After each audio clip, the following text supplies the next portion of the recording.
This is a story of inspiration where someone sitting on the sideline is thinking, I'm not a first home buyer, I can't be a first home buyer. And there's certain things that they do to get them on the path to buying a property. Stay tuned. The story of Xanthony Brala.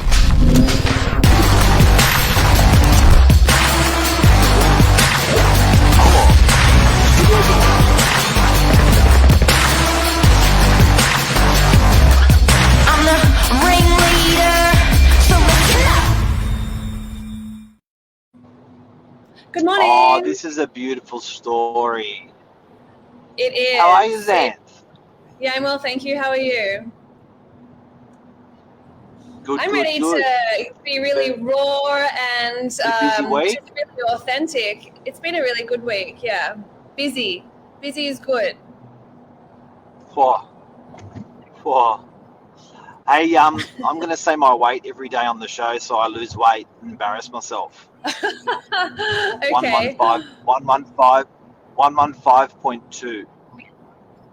All right, this is the rolling story of Mark's weight loss journey smooshed into our morning minutes. So we're at today. What's the date today? The 20th of April, 2023. Mark's weight equals 115.25. Right. Now, Xanth, this week has been a pretty mind-shifting week. And I wanted to share it with everyone because there's people out there in the marketplace that are thinking, yeah, I'm going to buy something one day. Yep, it's going to happen one day.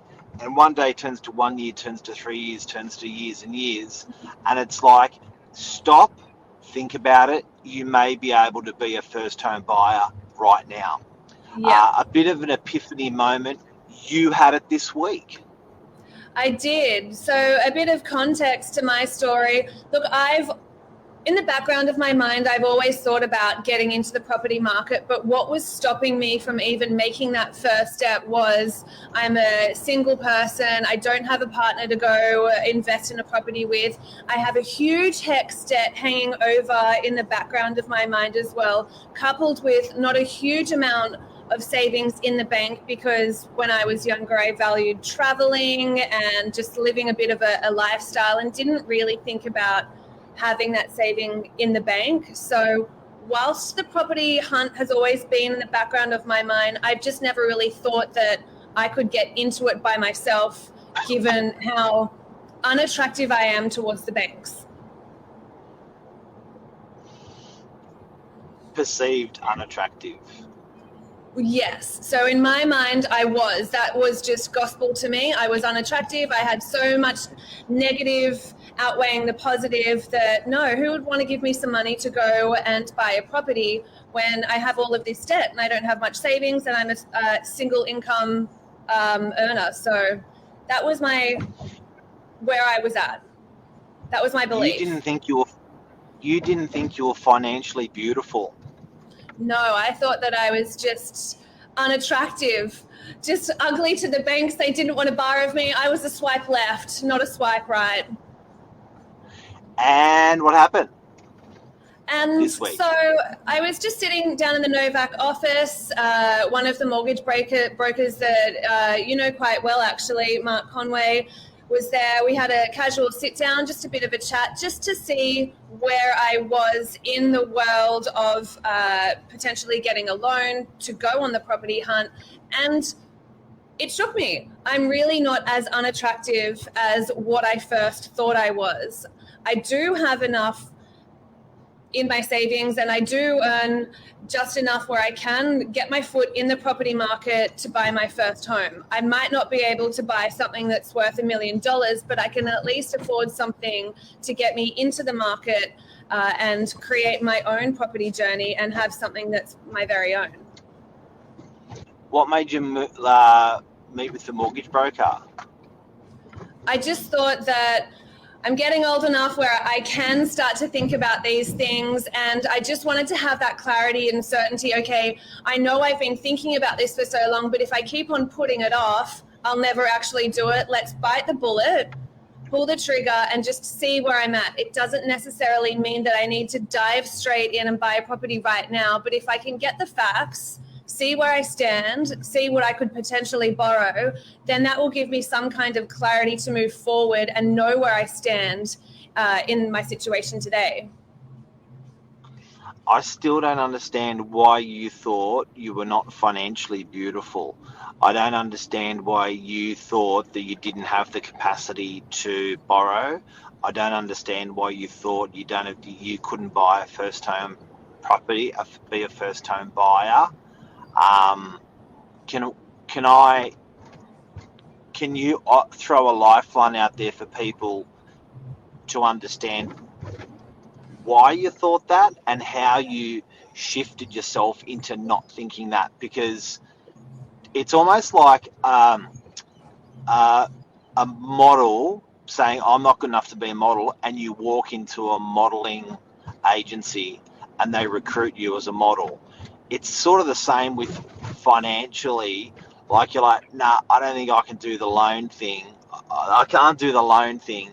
And you just believe that for so long, and suddenly you call the broker, sit opposite the broker, and he's like, yeah, we can do this. Can you explain that in your head a little bit? That shift. Well, I suppose, like I kind of touched on before, I didn't think I earned enough. I thought that I had too much debt hanging over my shoulders, and that no one would actually give me money. And it's really hard when all you hear about on the news is the doom and gloom, the rise in interest, the struggle it is for first home buyers. When you have all of this negativity, not only for you personally, but also coupled with the media and their negativity as well combined, I just thought that right. I'm just going to put it off. I'll wait until next year. I'll wait until I get a pay rise. I'll wait until I find a partner that wants to invest with me so we can afford something nice. I'll wait. So it's not something that I thought that I could do by myself. And it wasn't until I really had this moment where I was like, let's just see where I stand right now. I know some of the best people in the industry working in real estate. Let's just break it right down, break the negativity, and see where I stand. Wow. And so had the epiphany, sat with the broker. What did the broker say about your HECS debt? He said, there's ways to work around it. It will be fine. It's all good, basically. The banks don't look down as badly on HECS debt as what I had first presumed in my mind. So there are ways that you can still get a loan, even with HECS debt. And that's, according to the mortgage broker. And that did really shook me. It shook me good. So you just went into this meeting and you just killed it. So you went in, for the last, how many years have you thought, nah, not possible, can't do it for? Probably the last 10 years. So a lot of my adult life, it was just looking at, I don't know, friends who have purchased their own properties. And I suppose that kind of made an impact as well, when all I hear about them is struggling to repay their mortgage debt, council rates, strata rates, all of this kind of thing. It's just something that I just thought, I can't afford to do that. It's not for me. I'll look into that in the future. That's a future problem. That's a future Xanthony issue. So you get there, opposite the broker, and the broker goes, yeah, we can do this. So what's the next move now for you? Well, I didn't realize everything could happen so quickly. So I sat with the broker and he said, all I need is all of your documentation. He's outlined everything in an email, pay slips, the last 2 tax records, all of my ID. And then if I get that all off to him as soon as possible, by next week I could have a loan ready to go shopping. A pre-approval loan. If you don't mind me asking, did you have to have a big deposit? No. Wow. So the message from today to everyone who's watching out there who knows someone that wants to be a first home buyer or is thinking they want to be a home buyer in the future, I think the big catalyst is sitting opposite a broker and taking a big brave pill and saying, you know what, let's just see how this flies. And Yeah. Xanth, it was a free question. It was a free sit down. If anything, they're going to go, the broker's going to say, let's do this. Or if Yeah. anything, the broker's going to say, this is what you need to do this. Yeah. Either way, you're a winner.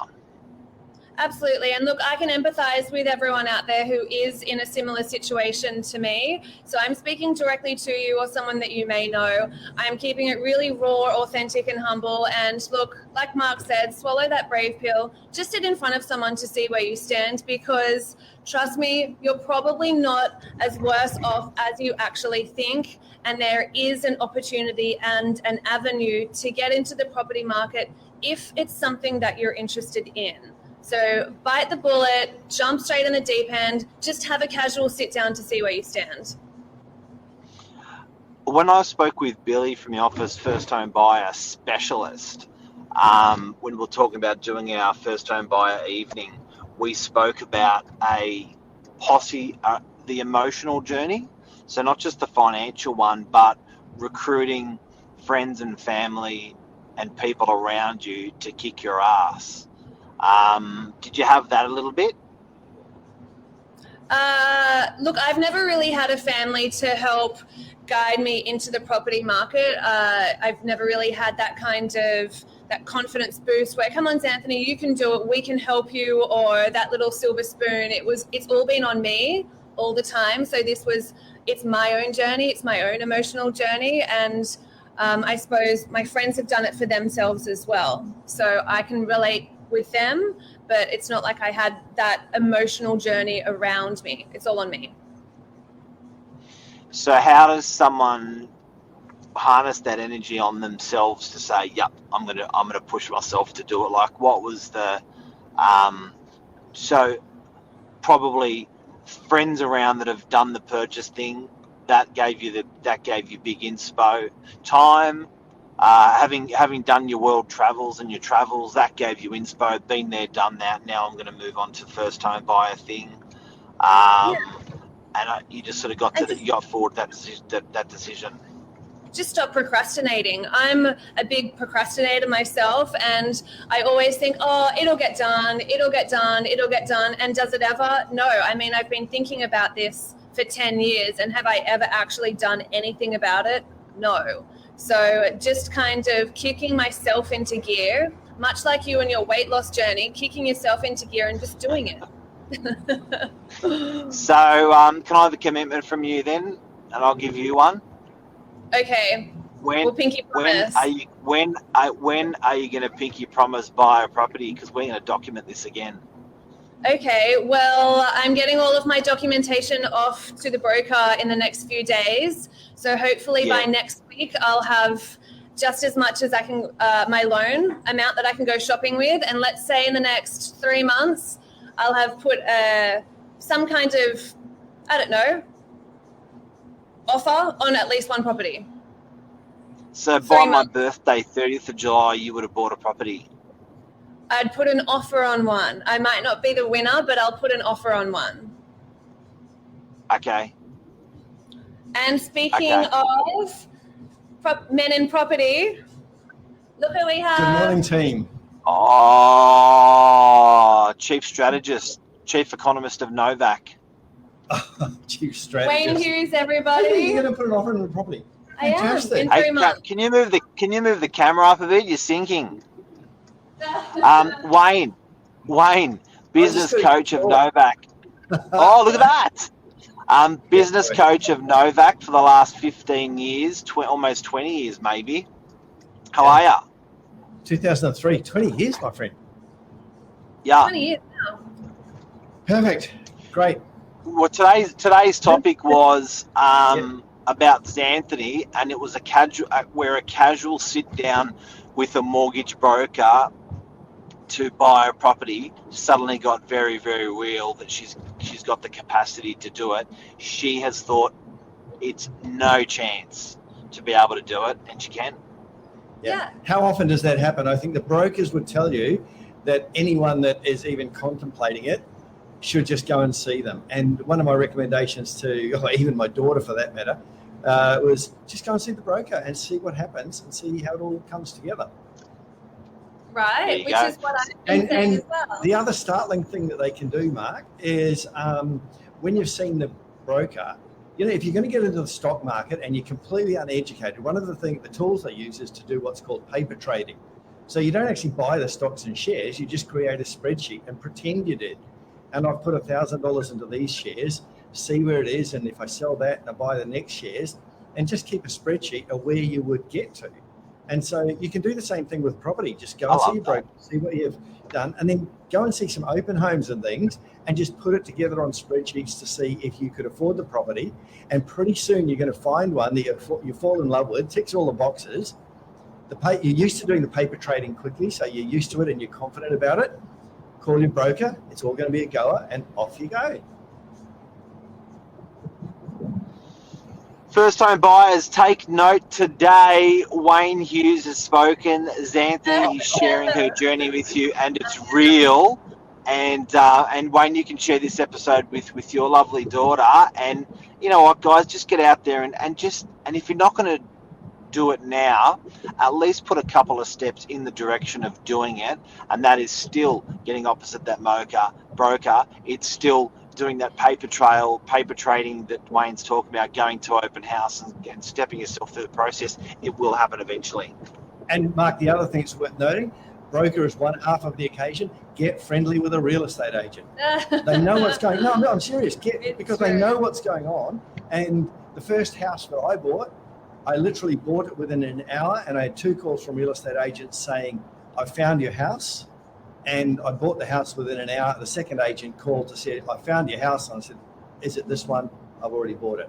So your real estate agent is one of your best friends because they will know what you want, look out for it, tell you when it comes on the market before anyone else gets a look in.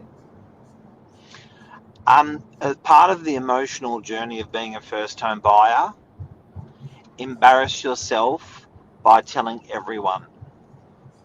Very true. Embarrass yourself by telling everyone. So, Xanth, if you share your journey with friends and family that you've just started, you will be compelled to finish your journey.